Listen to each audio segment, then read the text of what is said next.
Di Madinah. Ya, cek. Mic-nya ada ini nih. Cek tes.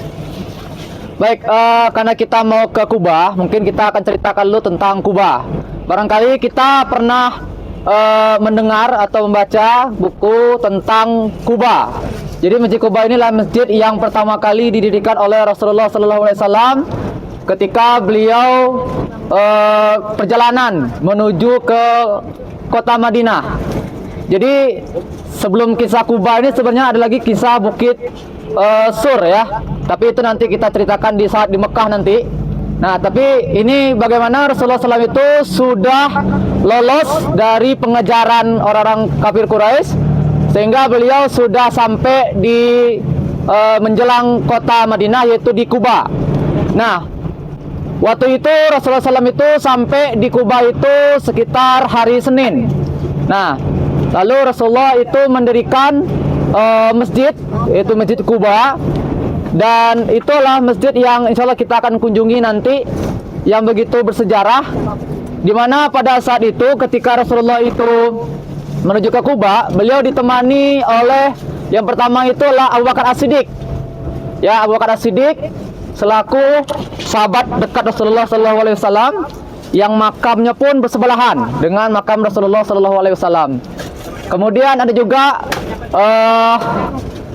pembantunya Abu Bakar, yaitu Amir bin Fuhairah, yang menjadi teman berangkatnya Rasulullah SAW juga pada saat hijrah ke Madinah.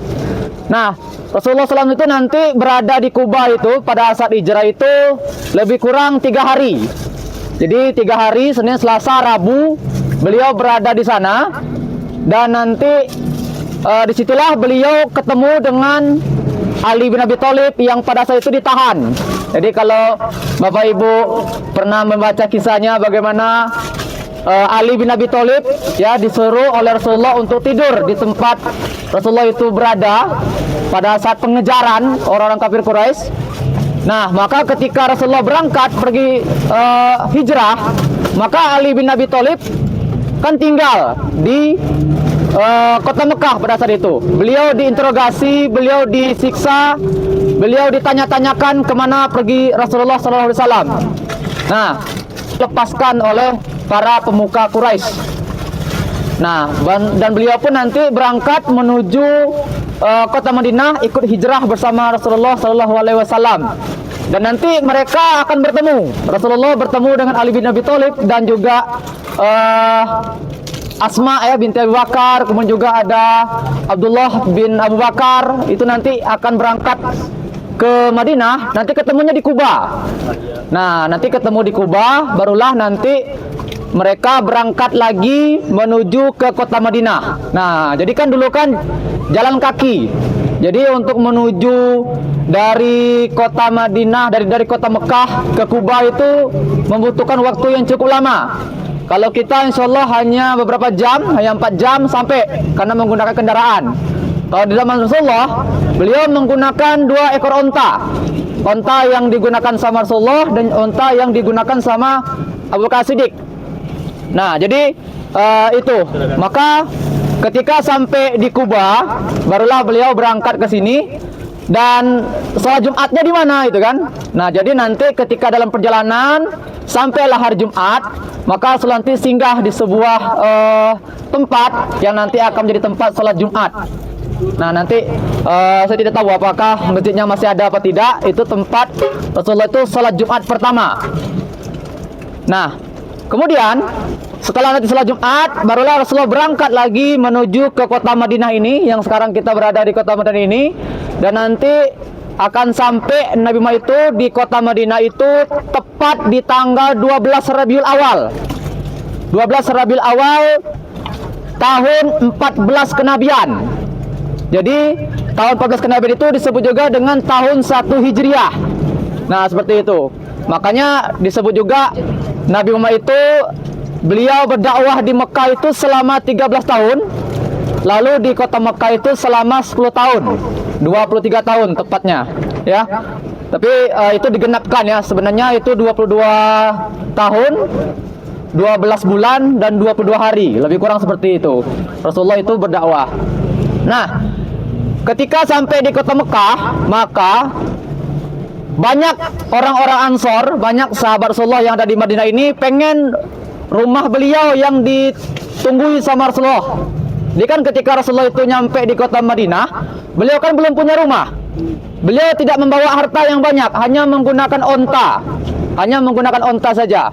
Maka ketika sampai di kota Madinah, orang-orang Ansor, orang-orang Madinah itu berebutan agar Rasulullah tinggal di tempat dia. Ya, berebutan. Ayo Rasulullah tinggal tempat kami. Nah, pada saat itu Rasulullah menggunakan onta yang bernama Qaswa, itu nama onta Rasulullah. Maka ketika Rasulullah itu ditahan-tahan sama warga di Madinah, apa kata Rasulullah? Jangan halangi jalannya onta saya. Jangan halangi jalan onta saya, karena onta ini bergerak karena Allah, dan dia pun juga akan berhenti karena Allah. Jadi seperti itu. Maka onta tersebut pun jalan terus sampailah di tempat di mana Masjid Quba hijau itu berada.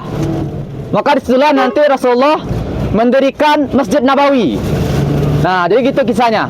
Maka dan rumah keluarga terdekat dari Rasulullah itu yang ada di dekat situ, kalau sekarang kan tidak ada di rumahnya, sudah dihancurkan karena mau perluasan masjid, ya.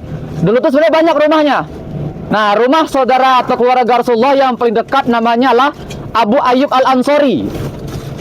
Siapakah Abu Ayyub Al-Ansori ini? Kalau kita sering baca kisah tentang Muhammad Al-Fatih, Abu Ayyub Al-Ansori ini pernah berdoa atau minta pada Rasulullah, ya Rasulullah, ketika Rasulullah itu bercerita bahwasanya kita itu akan menaklukkan Romawi. Kita nanti akan menaklukkan Romawi. Romawi itulah negara terkuat di dunia saat itu. Jadi dulu tuh ada dua negara terkuat di dunia. Satu Romawi, yang kedua Persia. Nah, di saat itu Rasulullah mengatakan Islam itu akan menaklukkan Romawi, kota terkuat di dunia saat itu, gitu kan. Anggaplah sekarang tuh kayak Amerika gitu. Gitu kan? Oh, tentu sahabat tuh, wah, tidak mungkin gitu. Tapi kalau orang-orang yang imannya kuat, maka beliau sangat percaya. Ketika Rasulullah mengatakan Islam akan menaklukkan Romawi, maka banyak sahabat itu ingin dia yang masuk pasukan itu. Karena Rasulullah mengatakan yang akan menaklukkan Romawi itu pemimpinnya itu sebaik-baiknya pemimpin dan pasukannya sebaik-baiknya pasukan. Maka banyak sahabat Rasulullah berdoa agar beliau termasuk salah satu pasukannya. Nah, salah satunya adalah Abu Ayyub Al-Ansori ini, yaitu keluarga Rasulullah SAW. Nah, maka apa kata Rasulullah? Insya Allah engkau akan berangkat untuk menuju ke tempat orang-orang yang akan menyerang Romawi ini. Dan alhamdulillah itu dikabulkan sama Allah SWT nanti di masa Utsman bin Affan. Jadi Islam itu nanti akan mulai menuju ke kota Konstantinopel. Itu sudah mulai bergerak itu dari masa Utsman bin Affan dengan menggunakan kapal.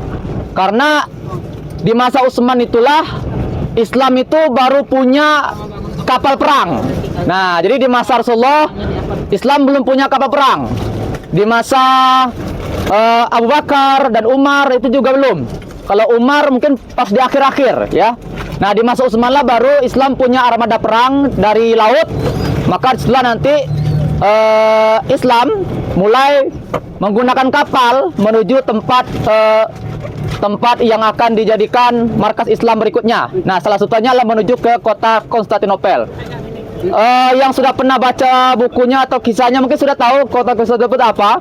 Bahkan orang-orang para sejarah Islam itu disebutkan kalau seluruh dunia ini disatukan, maka ibu kotanya Konstantinopel.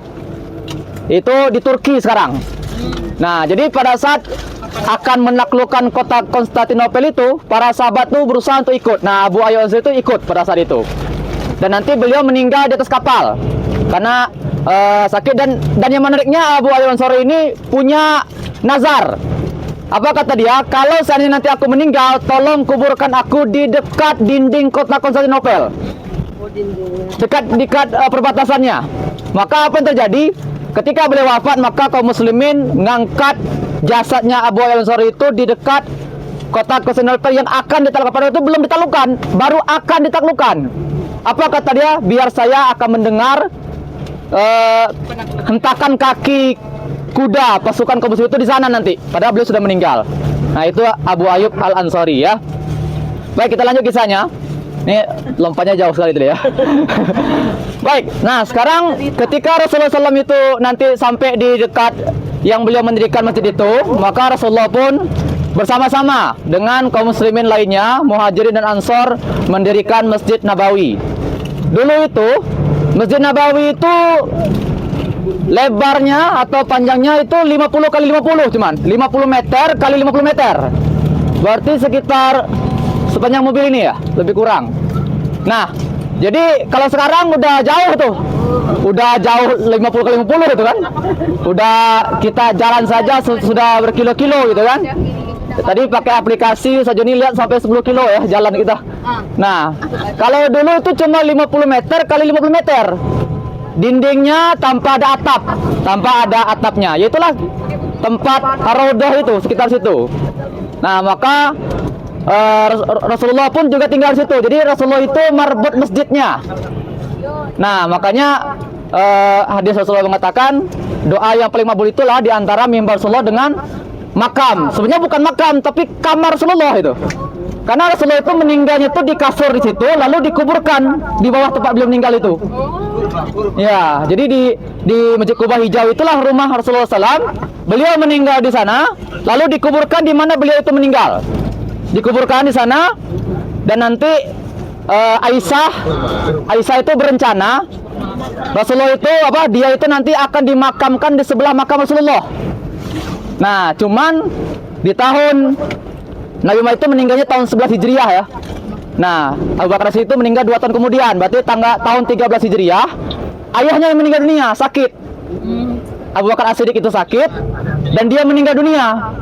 Lalu Abu Bakar ini inginnya beliau meninggal nanti dikuburkan di sebelah makam Rasulullah. Nah, akhirnya apa? Ya Aisyah, karena Aisyah ini adalah anak dari Abu Bakar. Jadi Aisyah itulah anak dari Abu Bakar Siddiq. Berarti beliau tidak masalah karena ya juga muhrim dia kan, mahram juga gitu. Maka tidak apa-apa. Akhirnya apa? Dikuburkanlah Aisyah Abu Bakar Siddiq di sebelah makam Rasulullah. Jadi kalau kita yang putra bapak tadi kalau kita ziarahkan ada tuh makam Rasulullah, barulah makam Abu Bakar. Nah, itu ditaruh sedikit ke bawah. Jadi sederetan bahu dari Rasulullah SAW. Ditaruhlah di situ makam Abu Bakar. Nah, kemudian Aisyah berusaha tetap ini ada kapling satu lagi nih. Beliau ingin di sebelah Rasulullah. Nah, tapi alhamdulillah Aisyah umurnya cukup panjang.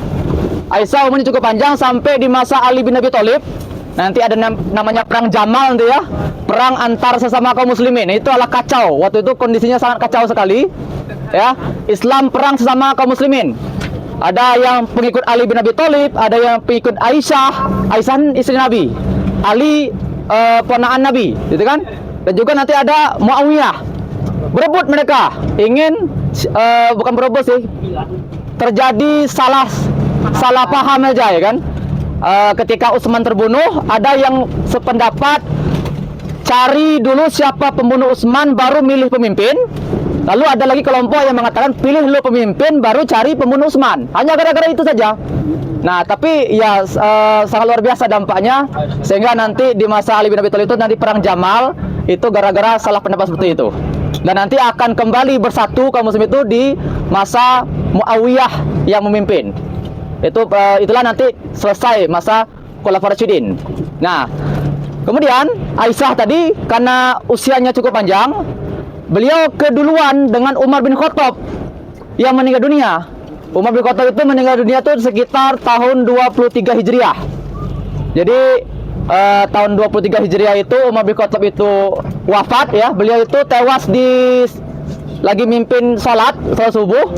Lalu ada orang Persia itu menusuk beliau lagi jadi imam, ditusuk darah dan pisaunya itu bermata dua. Jadi memang habis di perut Umar itu. Darahnya keluar banyak sekali. Diselamatkan sama kaum muslimin, tidak bisa terselamatkan lagi. Sehingga apa? Darahnya habis. Bahkan Aisyah mengatakan ketika ketika Umar itu minum, air itu keluar. Sampai dipertanyakan zaman itu belum ada rumah sakit, belum ada perban, belum ada suntik kan, belum ada itu kan. Sehingga seadanya. Sehingga apa? Banyak yang keluar. Jadi para sahabat mengatakan nih Umar kayaknya tidak bisa diselamatkan lagi. Maka Umar membentuk 6 orang atau anggota majelis syuro, ya, 6 orang. Siapa saja? Yang pertama yang akan rapat. Jadi disuruh namanya majelis syuro itu orang-orang yang rapat siapa yang menjadi pemimpin berikutnya setelah Umar wafat. Siapa yang ditunjuk?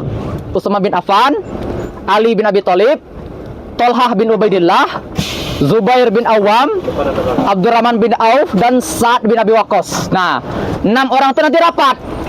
6 orang ini nanti akan memutuskan siapa yang menjadi khalifah berikutnya. Nah, sudah? Lanjut lagi. Oh, sudah ya. Baik, nanti kita lanjutkan lagi.